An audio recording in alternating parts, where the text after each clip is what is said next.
Okay, so today we're looking at baler knotters. This is the New Holland type, but most of them are the same apart from the MF shore tie. I'm going to go through the basics and hopefully this should help. So, first things first, we'll check timing. So you need to check the timing of when the knotters will fire according to the needles. If you're breaking shear bolts, quite often it's the protection dog that is stopping the ram coming forward. Example here, so your knotter break here. If your knotter break slips and allows your knotters to drop down, what happens is this will allow a dog to go up and into the bale chamber to block the ram coming forward, at which point what it's doing is it's protecting the needles, because the needles have started to head into the chamber. So if that happens, it's going to break your it's going to break your shear pin, or it's going to slip the slip clutch, one of the two. So that's in terms of it doing that. Now the other thing is, the first thing to do is to look at timing. So what I'm going to do is I'm going to trip it. I'm going to turn it over by hand, and I'm going to show you on this baler, which is a New Holland 66, but most of them are the same, roughly where, and again, this isn't to the inch, and you should get it to the inch, but at least you get an idea, to show you where the needle should enter the chamber based on the ram position. So I'm going to put you on pause, I'm going to start the tripping cycle, and I'll show you where the needles enter the chamber. Okay, so the needles enter the chamber, you see here, they're entering the chamber and they're protected by the ram. You see the slots in the ram that protect it. Now basically, this needle should enter the chamber behind those fingers. So the needle should never be entering the chamber unprotected by the ram. So, I don't know if you can see this here, but it should be coming up. See the finger there? She should be coming up here, just behind these, or behind it's just behind here. While you're down there, check that your hay dogs are coming up. You see the little spring-loaded things there? They stop the hay pushing backwards. So yeah, in terms of timing, I'll show you again the exact moment. So I'll trip it and cycle it again, but you can see how it's protected by it. So very hard to see, I know, but basically the needle is entering the chamber just below those pusher fingers down there. Just behind the pusher fingers there, protected. So it's about 3/4 of an inch into the chamber. Right, the next thing to look at is the timing of the twine discs. Do you see here how the two slots align? Sometimes there's 3 twine discs, sometimes there's 2. You see how the slots align here? You've got the wiper, which is this thing that pulls your tails out. And then you've got the 2 twine discs here that take it round to hold the twine. They should be just before this the edge there, so that the needle will hand off directly into them. And the thing to do is to run the needle up and check that it's running directly into them. See that one there, sitting up there? By the way, this is on Cecil twine, but its poly is the same deal. It's just that these are more exposed knotters and easier to show you. In terms of timing the twine discs, what you need to do is you loosen this bolt here just a bit, and then you tap it, and this gear here is sat onto this shaft just with a taper. So what you have to do is to knock it back, loosen the taper, and then adjust this. But you need to do it in the direction of rotation. I could explain that to you, but basically you're gonna have to do it multiple times. So do it, trip it, you'll find your timing isn't quite exactly how you want it. Loosen it again, trip it again, and you will get it to a position where it's right. You need to check for burrs and sharp bits on the grooves here. So on these here, and you can file them out to make them to take the sharp edges off. It's not that crucial what these. It's crucial that they're a dip, and it's crucial that they have no burrs and sharp edges in them. In terms of is your twine disc gripping your twine sufficiently? This here is what makes it grip the twine. They usually say 6 from finger tight, 6 flats. So that's flat, flat, flat. So 1, 2, 3, 4, 5, 6. So it's like a turn-ish. If you want to check it's gripping it sufficiently, just, you know, grab your twine and give it a good yank to make sure it's in place good and tight. If it isn't, obviously you can nip it up a bit more. If it doesn't hold it well enough, you quite often get a ragged cut. So when it cuts the twine, if it doesn't do that and the knife is sharp, it's dragging it out of the twine disc. Okay, so let's look at the needle handoff now to see where the needle hands off to the twine disc. So I'm going to trip it and run the needles up to here, and I'll show you what it should look like. Right, you see how the needles are coming up directly here? Okay, coming straight up. If you look in line, they're coming straight up. They're going to pass the side of the bill hook,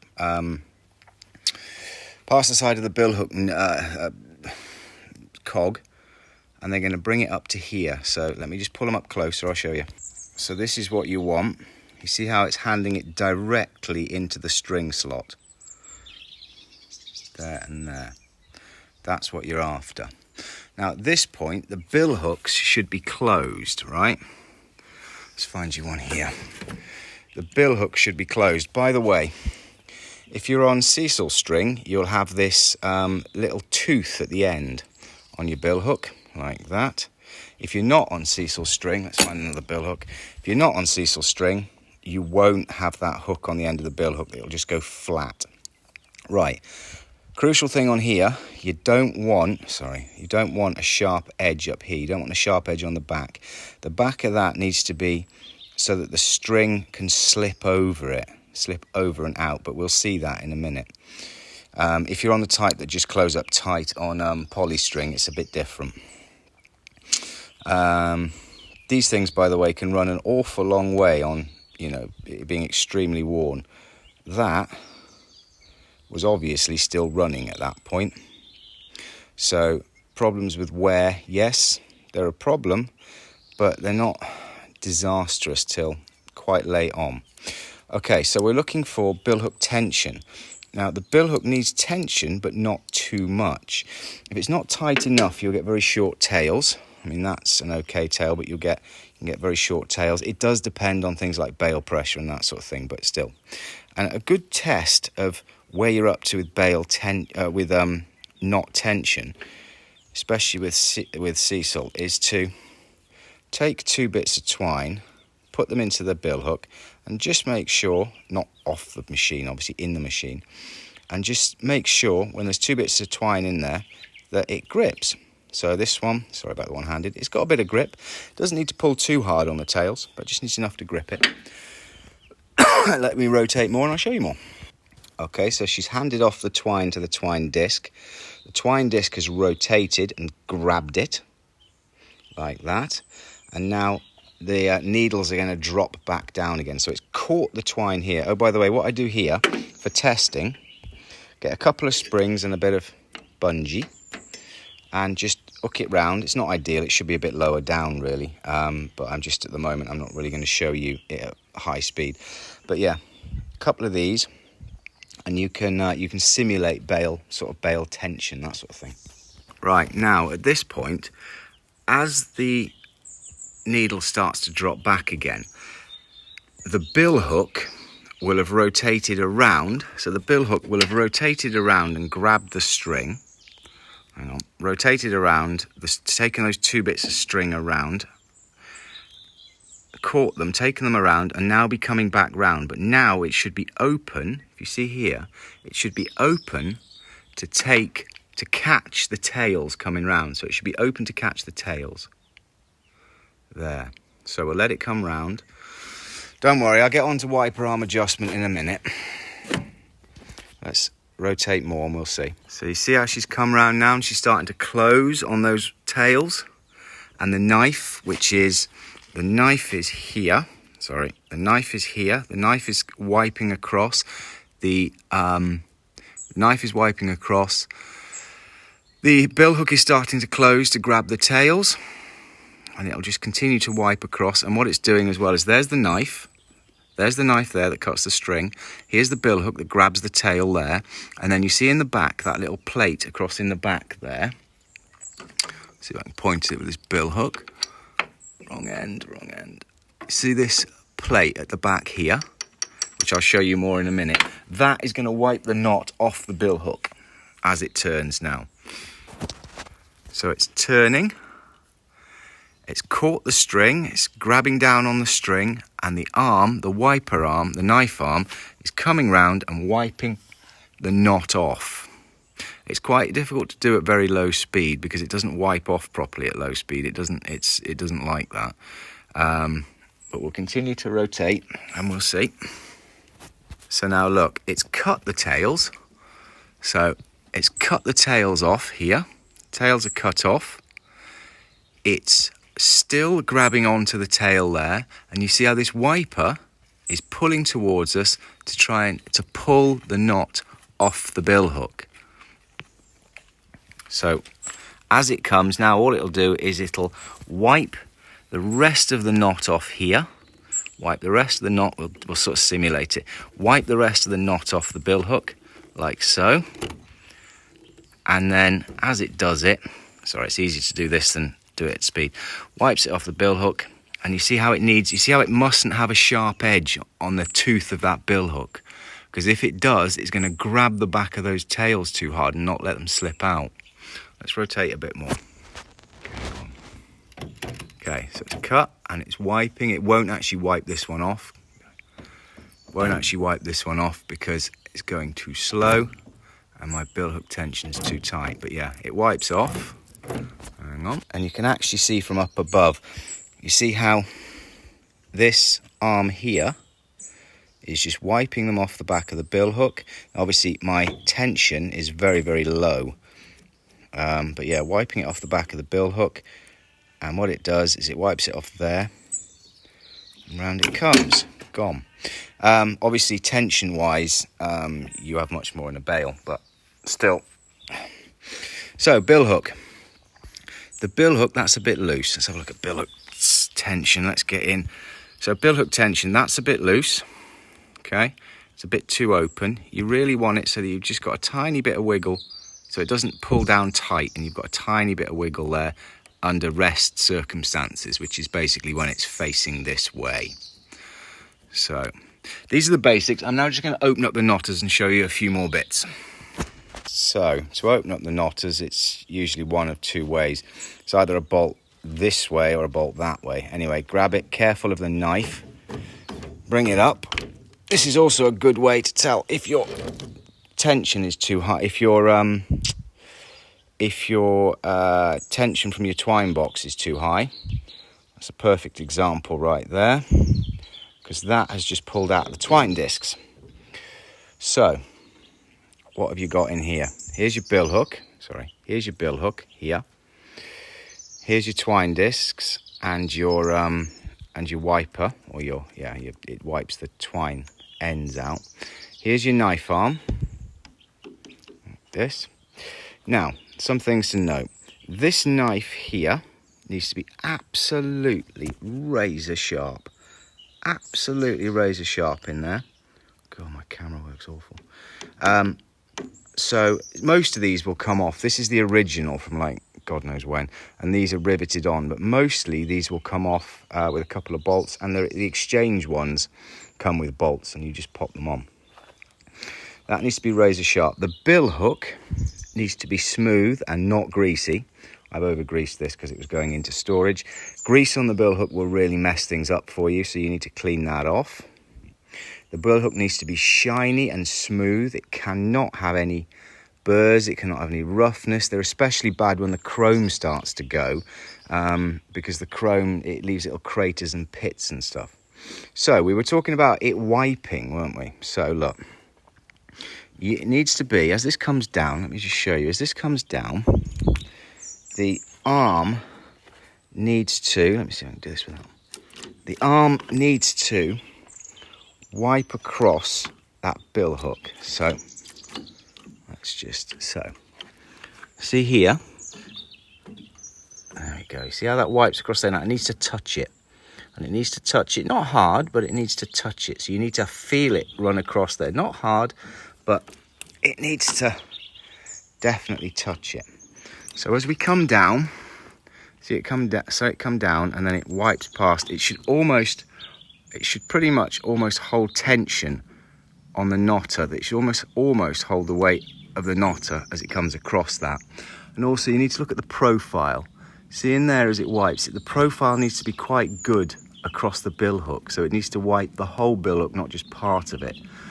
You can, if you want, reprofile those with a file. Now, how do you actually make it? How do you actually make it touch the bill hook appropriately? Well, what you do is you tap it there with a hammer. If it's too tight, you have to get something on this and bend it away. But if it's too loose, you tap it on here with a hammer. This is a fairly malleable piece of steel, and you literally, you can't smash the hell out of it. You tap it here to tighten it. So it's dropping down. See how it almost holds the weight of the knotters there as it wipes across. That's that one. I'll show you the other one. If you need to change the bill hooks, what you need to do, or you need to take the knife arm out, you always have to take the bill hook out. So you see the roll pin there? You punch that roll pin out there to take the bill hook out. Punch that out, and this is even usually to take the knife arm out. Roll it round to where the bill hook's clear of the knife arm. Drop the bill hook out, and then you can get the knife arm out. And the knife arm comes out by taking out this pin here and dropping it down and away. Usually you can't get it out without the bill hook out though. So I'll remember other things in a minute. We'll come on to tucker fingers in a minute, which tuck the twine in with the needles. I'll show you the timing of those. But another thing that's common for problems is hay dogs. It's usually 4 of them, 1, 2, and then 2 at the bottom. They're spring loaded, and if they stick in the chamber, they'll catch they'll quite often catch on the ram. But the idea is they hold the hay back. If they don't hold the hay back, what will happen is you'll end up with the hay coming up into the knotters. So you need to check they're working. 2 at the top, 2 at the bottom. Sometimes there's more. And also then there's things on the side. There's a little wedge-shaped jobby on the side there that does the similar thing but is static. Yeah. Oh, just while we're at it, to rethread your needles, come through all the needle points, through the tip of the needle, and then tie it back here to the needle bar. So just literally do that. Go through there, go there, tie to the end there, and trip it, and watch what happens. The needles come up, hand off to the twine discs. The twine discs grab it, it goes back down, you're threaded. So there we are. When adjusting these things, start from loose. Don't start from tight, start from loose. Check here. You want to have, that's the brake moving obviously, but you want to have a bit of tension here. You definitely need a bit of tension there, because if the needles bounce into the chamber, she'll bang out the shear bolt. So check that. Check your timing from here. Make sure you're pretty tight in terms of your chains for driving, because that can pull your timing out as well. Mainly with the needles. If you're trying to tie knots on their own like that, you need some tension on those, and a good way to do it is with some bungee cord or something like that. Twine disc tension's a common one. In my experience, how tight it is in the twine disc is an uncommon thing to be a problem. But, you know. Grease on the bill hook, problem. Rough bill hook, problem. And I mean polish them. Other things, I mean, it's really knife arm tension. I mean, as I say, when you're dropping these down, they really need to almost hold the pressure. You've got to be careful that the knife arm doesn't crash into the nose of the bill hook on the other way, going over the top of it, as opposed to wiping off. But they do need to be tight, because otherwise they won't wipe.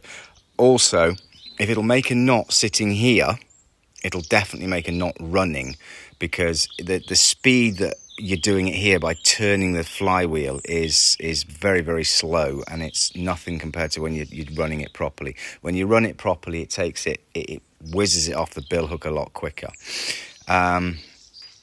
If you're getting very short tails, you can tighten up your bill hooks a bit. I don't like to though, because it's and also do bear in mind that bale tension has a fair amount to do with this, as does, especially with sea soil and stuff like that, is the tension of making sure that everything's going through the runners as it should be, and that your tension is kind of okay. They can grab, and if they do, you will get knotter problems. Other stuff, well, there's millions of things, but these are the basics. These are the basics, and these, to be honest, if it's past this, I mean, you've got things like slop in these and that kind of thing that can do it. If it's past that, it's probably a lot more, but these are the basics. I'll probably think of more as soon as I've finished, but that's it for now.